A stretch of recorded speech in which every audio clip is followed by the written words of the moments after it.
Queridos irmãos, a paz do Senhor para todos. Nós somos a equipe de Parnamirim, o pastor Linaldo e eu, evangelista Cizirineu e pastor Elias, integramos essa equipe para gravar este podcast, que é um trabalho do DENEC, Departamento de Educação e Ensino da Igreja Assembleia de Deus, no Rio Grande do Norte. O DENEC ele é coordenado pelo pastor Reinaldo Odílio, e a IADESNE, a Igreja Evangélica Assembleia de Deus do Rio Grande do Norte, é presidida pelo nosso pastor Martim Alves. Nosso pastor Reinaldo é o presidente da ADEPAR, Assembleia de Deus em Parnamirim, e juntos nós estaremos gravando o podcast hoje, comentando a lição de número 9, que tem como título A Sutileza do Movimento dos Desigrejados.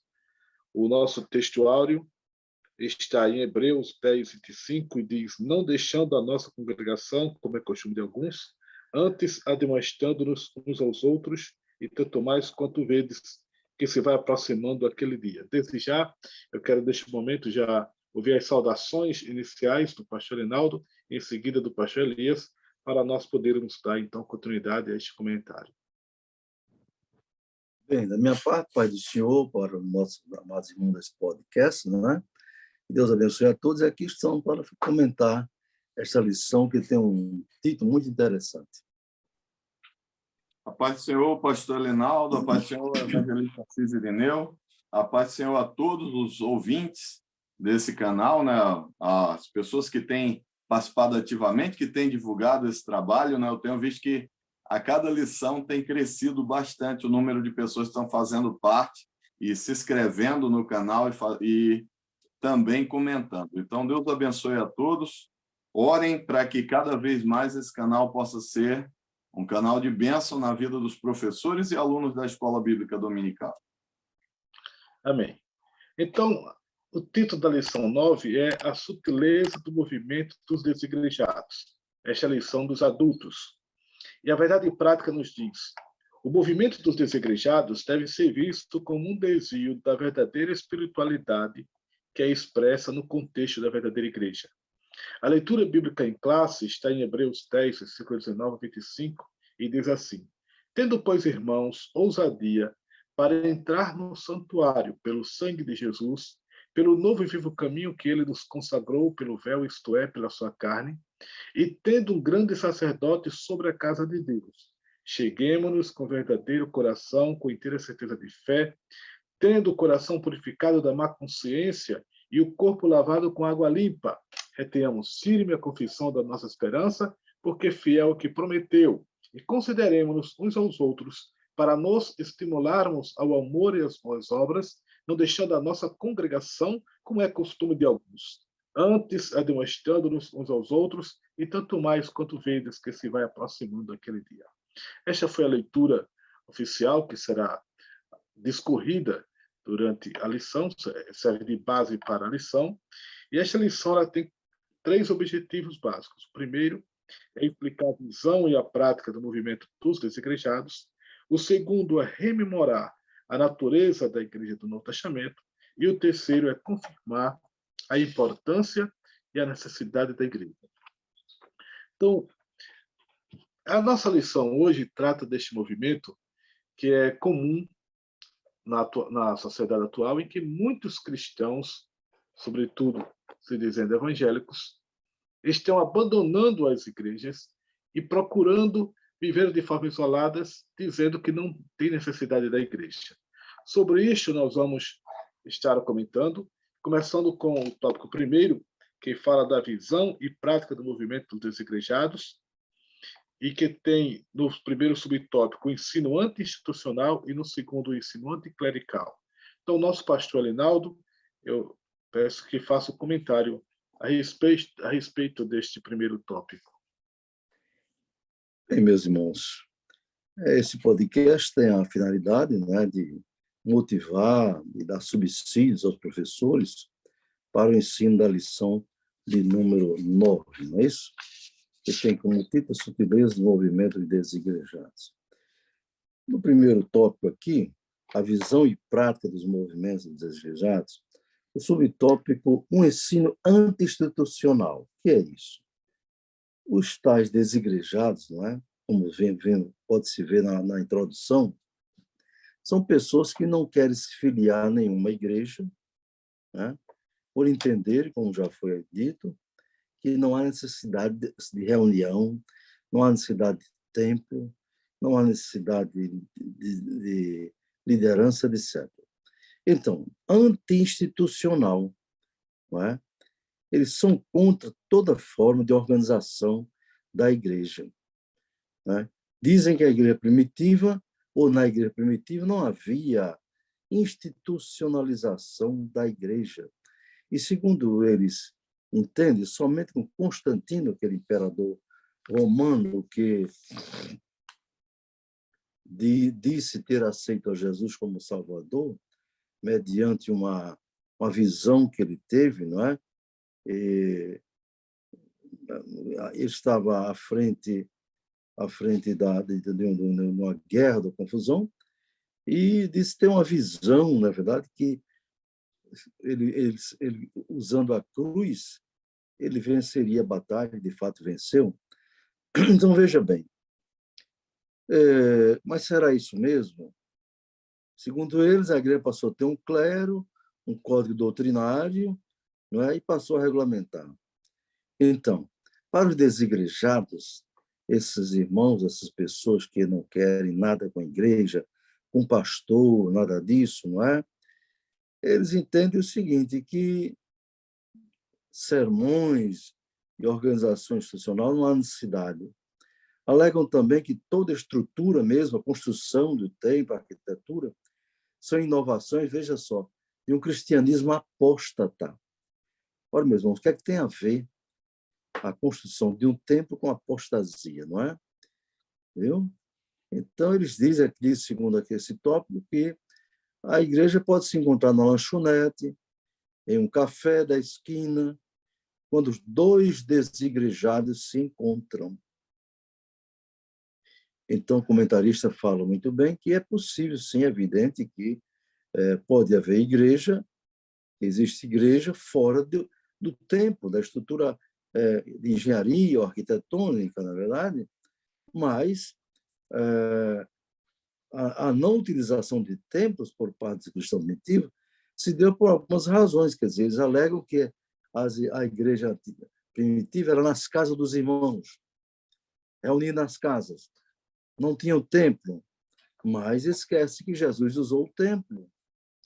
Os discípulos usaram o templo, estavam no cenáculo, que era uma dependência lá, e o Espírito Santo caiu ali, na verdade.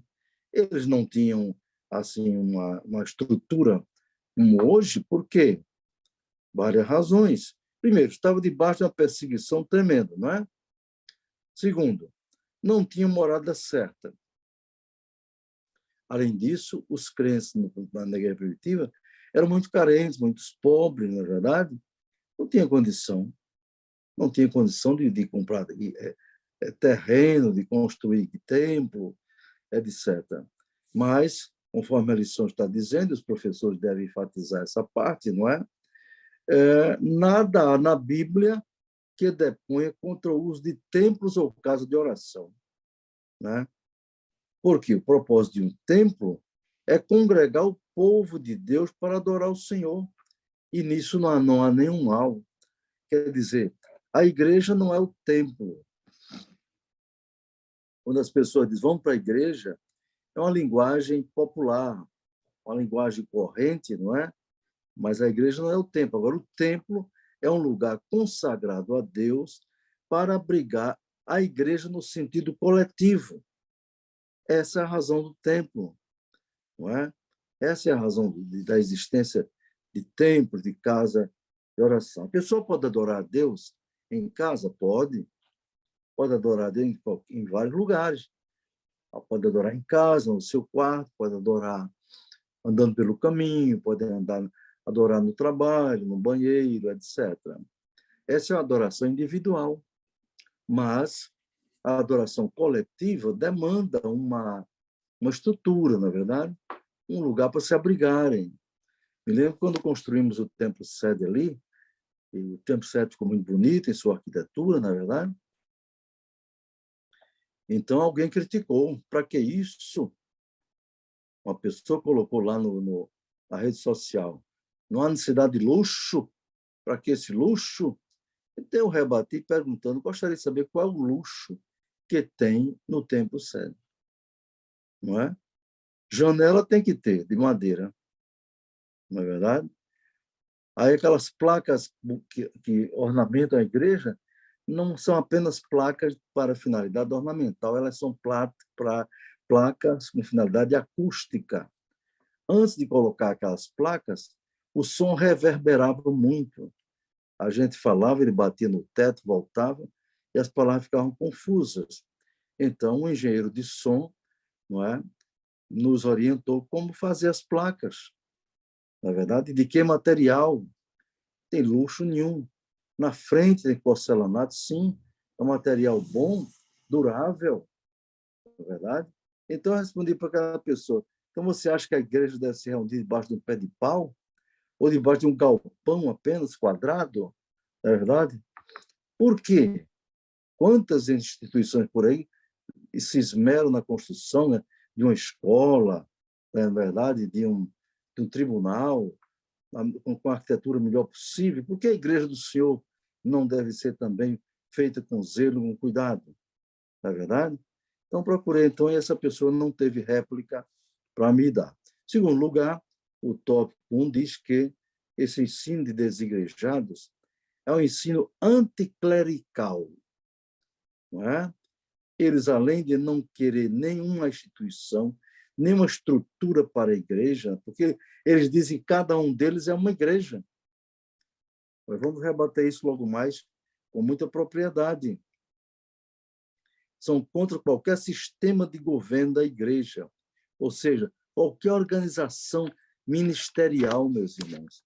Isso é um absurdo, porque se nós pegarmos a nossa Bíblia, eu peço a vocês para abrirem, né? Os professores devem ler esse texto lá na classe dominical, Efésios capítulo 4. E ele mesmo, Jesus, deu uns para apóstolos, outros para profetas, outros para evangelistas e outros para pastores e doutores. Aqui você vê um ministério organizado, tá certo? Para quê?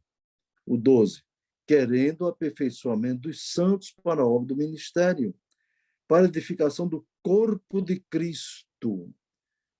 Para a edificação do corpo de Cristo, meus irmãos. Então, esse ensino de que não deve haver pastor, não deve haver presbíteros, diáconos, etc., não é? Isso é uma falta de sabedoria, uma ignorância muito grande, não é? Porque a Bíblia fala muito nisso. Porque em Atos capítulo 6, na verdade, quando a igreja cresceu e começou a haver problemas de ordem social, não é verdade? Quando algumas famílias se queixavam, não eram bem assistidas, na verdade, não eram bem assistidas. O que foi necessário? Aí, os líderes da igreja naquela época reuniram quem? A multidão. E o que era a multidão? A multidão era a igreja, não é? A eclésia. É bom que alguém, que os professores passem para os alunos isso, o significado da palavra igreja. A palavra igreja vem do original eclésia, não é? No grego ou no latim, eclesia. E quer dizer reunião, congregação, assembleia. Entende, irmãos? Não existe igreja adorando a Deus se não for em reunião, em congregação. A pessoa pode adorar individualmente? Pode. Pode adorar em casa? Pode. Mas a eclésia, a igreja no sentido do corpo de Cristo, implica em comunhão e em reunião. Entende? Isso é muito importante. Então, por enquanto, é essa a nossa colaboração. Logo mais falaremos um pouco sobre por que a pessoa isolada não é igreja. Verdade. Pessoa isolada não é igreja, e esse movimento dos desigrejados carece de um mínimo de respaldo bíblico, né? até porque a Bíblia, tanto no Antigo quanto no Novo Testamento, ela promove o movimento congregacional. Por isso, outro assunto a ser debatido nessa questão, e que é bem fundamentada na Bíblia, é a natureza da igreja neotestamentária, assunto do tópico 2, onde nós vemos que ela é um organismo vivo, né, um organismo, e que também ela é uma organização. Então, quero ouvir o pastor Elias comentando este tópico. Aí, quando o pastor Elias terminar, o pastor Linaldo dá alguma pincelada que achar conveniente sobre isso. Meus queridos, é interessante aqui no tópico de número 2, falando da natureza da igreja neotestamentária, e o comentarista fala que ela é um organismo. E como organismo, ele fala da natureza da igreja, organismo vivo. Ele vai citar Efésios, capítulo 1, versículo de número 22 e 23, e nisso aí nós vemos que está escrito assim: sujeitou todas as coisas a seus pés, e sobre todas as coisas o constituiu como cabeça da igreja. Quem? Cristo. Ele está se referindo a Cristo. E que é o seu corpo a plenitude daquele que cumpre tudo em todos. E aqui ele fala sobre as características da igreja, e é interessante que ele fala assim, que a igreja, como o corpo de Cristo, ela é formada por pessoas convertidas a Cristo. Então, ela, além dessa característica, ele diz que pertence a diferentes povos, tribos, línguas, nações, né? E ele vai apresentar essa característica e diz que a igreja, como organismo vivo, ela é também espiritual. E colocando isso, ele vai trazer também que a igreja existe a parte de estatutos, de templos, mas não ele de forma nenhuma descarta a importância do templo. É interessante que, olhando o próprio livro do comentarista, no capítulo que fala sobre isso, ele vai dizer que o IBGE fez uma pesquisa em 2010 e 9% da população brasileira respondeu que eles eram cristãos, mas que não tinham igrejas. Então, 9% da população brasileira se declararam sem igreja. E nisso eles colocaram um termo para eles chamado de crentes indeterminados.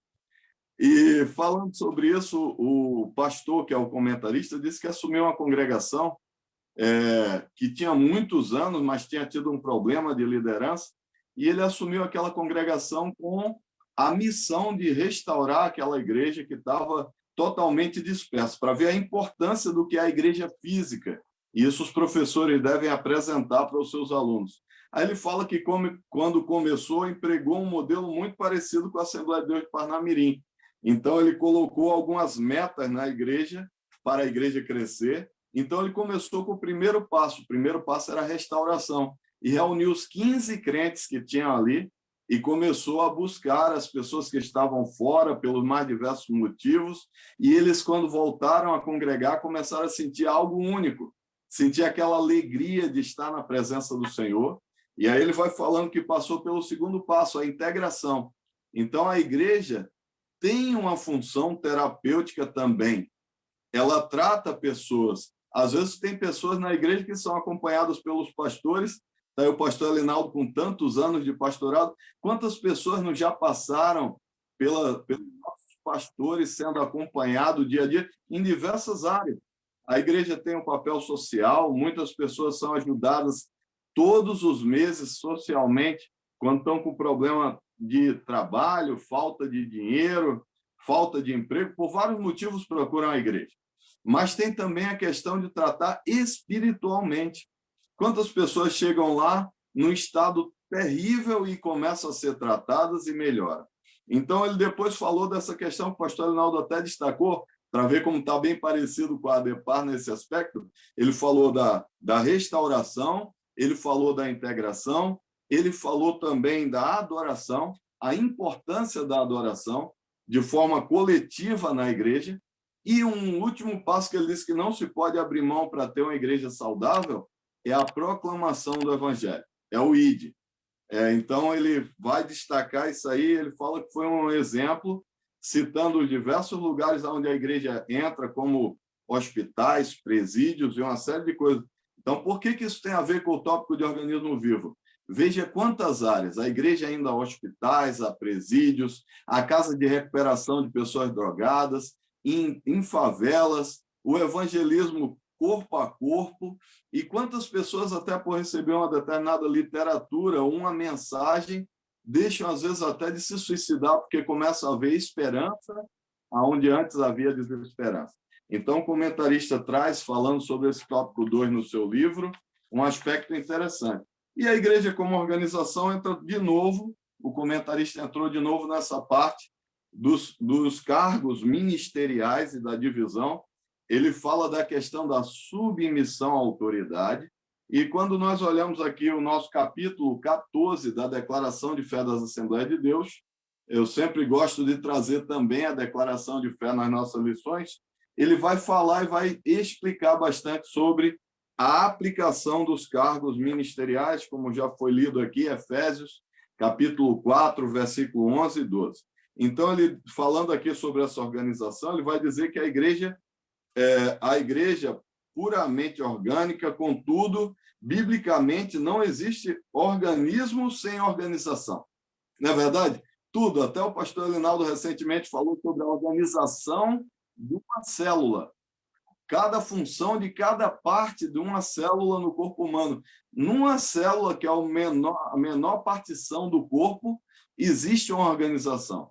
Então, a igreja, da mesma forma, ela precisa de uma organização para que ela continue fazendo todas as atividades que estão previstas, e para isso existe um código doutrinário, existe um corpo que vai tratar a parte doutrinária, vai tratar a parte disciplinar, vai tratar o acompanhamento, vai tratar a evangelização como algo sério.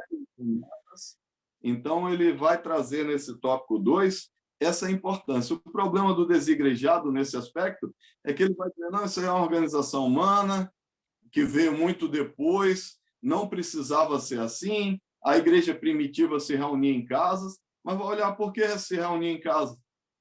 Aí vai olhar que porque eles eram muito perseguidos, porque às vezes não tinha estrutura de templo, era uma condição do momento que eles estavam vivendo.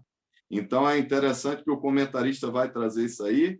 Então, ele vai dizer assim, no final desse segundo tópico, ele vai falar assim, portanto, querer uma igreja sem liderança, sem regras, sem disciplina, além de ser um mito, é também uma heresia. Então, fica isso aí dessa maneira, para falar se fosse um local totalmente sem organização.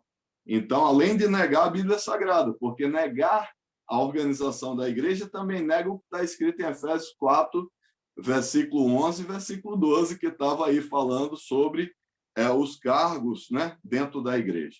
Então, esse é um tópico interessante a ser abordado. Esse exemplo do comentarista é interessante, porque ele fala, pastor, que no final a igreja teve um crescimento fantástico.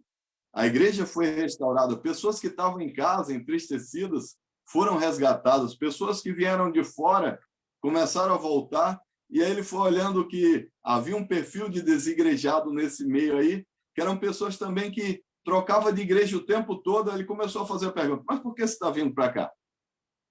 O que você espera dessa igreja agora? E qual vai ser o seu papel nessa organização? Você está vindo aqui para fazer parte do corpo, e o corpo, todos os membros têm uma função. Então, ele disse que muitas vezes, ele, quando questionou duas jovens que estavam querendo ir para a igreja dele congregar, e ele perguntou, fez essas perguntas, elas desistiram de congregar lá. Elas queriam um evangelho, mas totalmente desprovido de compromisso, né? Então, é interessante ser apresentado isso aí em sala de aula. Muito bem. Eu estava ouvindo o comentário do pastor Elias e estava lembrando aqui de alguns argumentos dos desigrejados no tocante à época da igreja primitiva. Foi uma época de formação. A igreja estava sendo formada. E mesmo assim ela estava sendo formada com a estrutura. Ela já nasceu tendo apóstolos, já nasceu se organizando com o clero, consagrando diáconos. O apóstolo Paulo, onde passava, estabelecia presbíteros, bispos e diáconos, havia organização inicial. Eles nunca trabalhavam de forma aleatória, havia sempre um local e congregações. E também, eles não congregavam apenas em casas. Quando as sinagogas se convertiam, as sinagogas judaicas, muitas vezes Paulo conseguia ganhar sinagogas inteiras, as sinagogas passavam a ser um lugar de congregação também. Então, os cristãos tanto congregavam em sinagogas, como também em casas, e às vezes até em escolas que haviam sido de filosofias, como foi o caso de alguns debates no mundo grego, que Paulo ganhou, e pessoas que faziam parte de escolas filosóficas se converteram ao cristianismo, e aquele ambiente se tornou um ambiente de congregação. Mas é claro que tanto a perseguição no Novo Testamento como dos 3 primeiros séculos causou um problema sério para congregar, até porque tivemos 10 grandes perseguições do Império Romano, não dava tempo de estar fazendo templo com tanta perseguição, crentes sendo mortos, bispos sendo presos, etc. Mas, por ser só esse período, a igreja se estabilizou, então a igreja teve condições de construir templos e ampliar a sua organização. Então, o pastor Reinaldo, dando suas pinceladas neste assunto, para a gente poder, então, entrar no tópico terceiro. Pois não, pastor Assis. Esse tópico 2 ele é muito interessante porque aborda vários aspectos, não é, que os desigrejados desprezam. Uma que me chama muita atenção aqui, é logo no tópico 2, ainda na parte do organismo, não é? Quando ele diz o seguinte: a igreja é formada por todas as pessoas, né, convertidas a Cristo, que pertencem a diferentes povos, tribos, línguas, etc. Aí, como um organismo vivo e espiritual, a igreja existe à parte de estatuto de tempo, é verdade. Mas aqui é importante, a igreja é corpo de Cristo. 1 Coríntios 12, 27. Chamaria a atenção dos professores para isso. Enfatizar que a igreja é o corpo de Cristo. Então, aí é bom levar lá para 1 Coríntios, capítulo 12, né? E fala da unidade dos membros do corpo de Cristo. Paulo diz em 1 Coríntios 12, versículo 12, porque assim como o corpo humano, é um e tem muitos membros, e todos os membros, sendo muitos, são um só corpo, assim é Cristo também. Porque todos foram batizados em um Espírito, formando um corpo, quer judeus, quer grego, quer servo, quer livres, todos têm bebido de um Espírito. Aí veja só, o 14, porque também o corpo, quer dizer, o corpo de Cristo, o corpo humano, não é um só membro, mas muitos. Se o pé disser, por que não sou mão, não sou do corpo?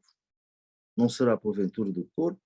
E se a orelha disser, por que não sou olho, não sou do corpo? Não será, pois, do corpo? E se todo o corpo fosse olho, onde estaria o ouvido? Se todo fosse ouvido, onde estaria o olfato? Mas agora Deus colocou os membros no corpo, cada um deles, como quis. E se todos fossem um só membro, onde estaria o corpo? Se todos fossem um só membro, onde estaria o corpo? Agora, pois, há muitos membros e mais um corpo. E o corpo não pode dizer à mão, não tem necessidade de ti, nem ainda a cabeça aos pés, não tem necessidade de vós. Não é? Então, interessante aqui, quer dizer, essa figura do corpo humano aplicada ao corpo espiritual de Cristo, que é a igreja, tem um grande valor para refutar os desigrejados. Ora, o desigrejado diz, eu sou igreja. A Bíblia está mostrando no 1 que a mão fora do corpo não é igreja. O pé fora do corpo não é igreja. Os olhos fora do corpo não significa, não serve para nada. Entende? Então, um membro só é corpo se ele estiver ligado ao corpo. A mão não pode dizer, eu sou corpo. Não estão entendendo? A mão não pode dizer, eu sou corpo, se ela ficar isolada. O pé não é? Não pode dizer eu sou corpo, isoladamente. Cortando um pé e botando no lugar, vamos dizer que o pé criasse vida, ele não podia dizer eu sou corpo. Os ouvidos não podem dizer não, eu sou corpo, se o ouvido pudesse ficar isolado. A boca não pode dizer eu sou corpo, a boca isoladamente. Não. A mão só é corpo se ela estiver ligada ao tronco, que é o corpo. Nós aprendemos nas aulas lá de biologia, no curso médio, que o corpo humano é formado de cabeça, tronco e membros. Não é verdade? Cabeça, tronco e membros. Então, o tronco é a parte central do corpo, onde estão os órgãos vitais, né? Abaixo da cabeça, mas os membros, perna e tudo mais, inclusive a cabeça, só tem sentido ligado ao corpo. Então, um desigrejado que se julga igreja está totalmente desconectado da realidade. Ninguém isoladamente pode dizer que é igreja. Não. Ninguém isoladamente, tá certo? E chama a atenção desse aspecto porque é muito sério isso. Nenhum membro isolado pode dizer que é corpo. O membro só é corpo se ele estiver ligado ao corpo, pelas juntas e medulas, como diz a própria palavra de Deus. O pastor Elis falou uma coisa interessante, que é sobre a ação social. Não é? Ação social. Uma igreja, sobretudo quando ela é grande, ela tem diversos tipos de segmentos. Tem pessoas da classe A, da classe B, da classe C, da classe D, e as pessoas necessitadas. Imagina agora num lugar 100 pessoas necessitadas. 100. Se não tiver uma estrutura, um organismo organizado para dar assistência a elas, como é que elas vão ficar? Vão depender do governo. Olha, irmão,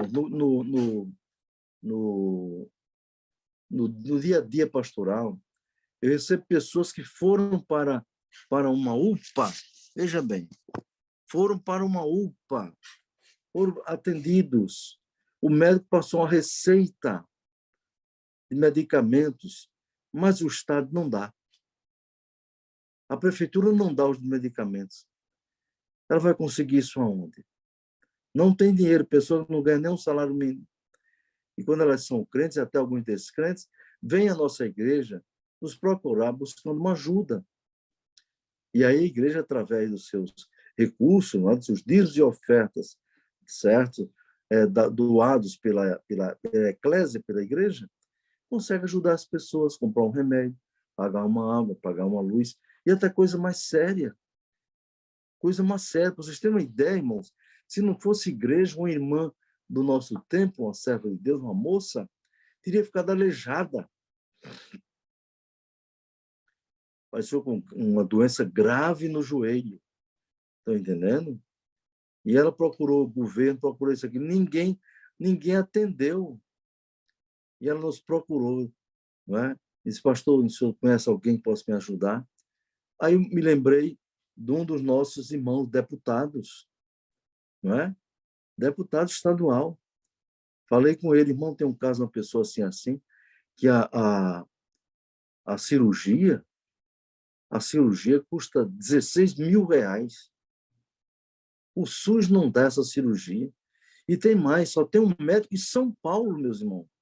Só tem um médico em São Paulo, no Brasil, que pode fazer a cirurgia. E agora? Então, aquele irmão atendendo a igreja, disse, pastor, vou me mobilizar. Foi lá no Natal Hospital Center, né, e perguntou se podia fazer. Disse, posso, agora tem que trazer um médico de São Paulo. Está vendo? Trazer um médico de São Paulo. E aí aquele irmão entrou em ação e conseguiu trazer o médico de São Paulo. Os pais da moça só precisaram gastar R$1.200 com medicamentos só. Mas a operação de 16 mil foi feita sem ela gastar nada. Mas quem possibilitou isso? A intermediação da igreja, irmãos. A intermediação da igreja. Então, a igreja cuida não somente da parte do ensino, da evangelização, como temos no item 3, não é verdade? Mas da ação social, da ajuda mútua. Isso só se consegue com todo organizado, na verdade, que contribui.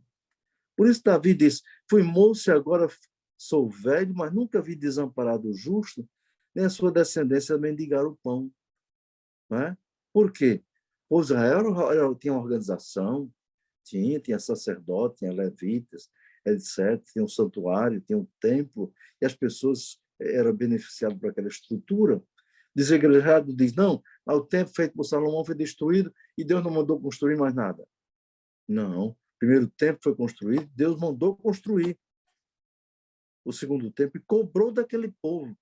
Vocês têm casa boa e não constroem minha casa, está destruída? E na inauguração, vocês se lembram, lá em 2 Crônicas 7:14, 7, aliás, né? O povo todo reuniu, Davi fez uma oração, a glória de Deus caiu, que o sacerdote não podia nem ficar de pé. E Deus diz ali, eu ouvirei a oração que você fizer neste lugar. Não é verdade? Então, que Deus nos abençoe, precisamos entender isso. Muito bom os comentários. O nosso tempo já está se exaurindo. Eu vou fazer um resumo do tópico 3 e depois nosso pastor Linaldo e o pastor Elias fazem suas considerações finais, ok? O nosso tempo já se foi. Os comentários muito pertinentes, muito bons. Pastor Elias, pastor Linaldo trouxeram exemplos maravilhosos sobre isso. E no tópico 3 nós vemos a importância e a necessidade da igreja. O exemplo que o pastor Linaldo deu mostra como é importante a igreja. Pessoa isolada, ela não teria jamais esse respaldo do atendimento social, tampouco de atendimento espiritual. Então, nós temos essa importância da igreja como família de Deus, em que todos os membros são considerados uma família, como acontece toda família. Essa igreja ela tem comando, ela tem direção, ela tem regras a qual deve se submeter. E há uma integração da igreja como família. A palavra grega para família é oikia. Oikia tanto pode ser casa como família. A palavra oikos, no grego, significa literalmente casa. E aqui, o apóstolo Paulo diz em Efésios 2:19 que nós somos concidadãos dos santos e da família de Deus. Ou seja, essa família pertence a Deus. Ela tem comunhão, ela tem interação, faz parte de um corpo, né? E o segundo ponto mostra a família como testemunha da salvação. Deus criou a igreja com este propósito. Aliás, a igreja como testemunha da salvação. Obrigado, pastor Ronaldo. Então, essa igreja, ela é uma família. É uma família. Aqui diz, Deus criou, na lição ele diz, Deus criou a igreja com propósito uma família que é a família de Deus, cuja missão é proclamar a abundante graça. E aí ele diz mais adiante, a razão da igreja existir, além do fato de promover a adoração, companheirismo, integração, está na sua missão de pregar a salvação. E aí é onde a gente vê a importância da igreja. O indivíduo isolado, ele não iria ter nenhuma tradução da Bíblia. Jamais. A igreja consegue fazer traduções da Bíblia porque a igreja é organizada. A igreja ela tem instituições, ela tem instrumentos para fazer isso, ela tem elementos, ela tem estudiosos da Bíblia, doutores, mestres, pastores, pregadores. Então, ela é estruturada, ela tem base, ela tem escolas teológicas, ela tem meios de fazer traduções da Bíblia. É a igreja que deu base ao surgimento das sociedades bíblicas. Sem igreja, a gente não teria Bíblia traduzida. Sem Bíblia traduzida, não teria quem pregasse o Evangelho, não teria nem conhecimento do Evangelho. Não é? É a igreja que forma obreiros para poder proclamar a salvação. E a igreja é onde ela acolhe os novos convertidos. Então, há uma necessidade tremenda dessa existência como família e como testemunha. O desigrejado está isolado, ele não tem como fazer isso sozinho. E o pouco conhecimento que ele teve através da Bíblia foi por causa da igreja institucionalizada. Se não fosse, ele não teria nunca nem esse conhecimento. Ele seria um ignorante a respeito de Deus totalmente. Então, essas pessoas são pessoas realmente que simplesmente não querem ser submissas e vão adotando os seus pretextos. Então, essas são minhas considerações finais. Quero agradecer o fato de estar aqui com o pastor Linaldo, o pastor Elias, uma grande honra. E, desde já, passo ao pastor Elias, depois o pastor Linaldo fazendo suas considerações finais, e o nosso pastor finalizando, então, com as suas considerações depois do pastor Elias. Meus queridos, é interessante que o texto de Efésios 3:10 vai dizer que para que agora, pela igreja, a multiforme sabedoria de Deus seja conhecida dos principados e potestades nos céus. Então, aí ele apresenta a igreja, ela vai ter algumas funções que eu acho interessantíssimo que os professores elenquem nas suas classes, como a função, a irmandade. O ser humano, ele é um ser social. Então, esse fato de estar irmanado com mais pessoas ajuda ele, inclusive, a caminhar. Que liga para ele e fala, vem comigo, vai ter um trabalho especial, bora junto, e tal. Então, tem a questão do respeito, do reconhecimento, né? Você acaba crescendo enquanto nesse ciclo no qual a igreja está inserida. E aí ele fala também da questão da adoração coletiva, que o pastor Linaldo apontou lá no primeiro tópico, e que é essencial para ver essa adoração coletiva, ele vai ter que estar no templo, né? Então, sobre o companheirismo e sobre a integração. São 6 palavras que nós citamos aqui, que eu julgo essenciais na hora que o professor for repassar para a sua classe, para que as pessoas parem e pensem, não é que é mesmo? Quantas vezes as pessoas acabam se deprimindo por estar em lugares que ela pensa que não é assistido por ninguém? E a igreja acaba que, de uma forma geral e particular, a gente vê a própria classe da escola dominical, né?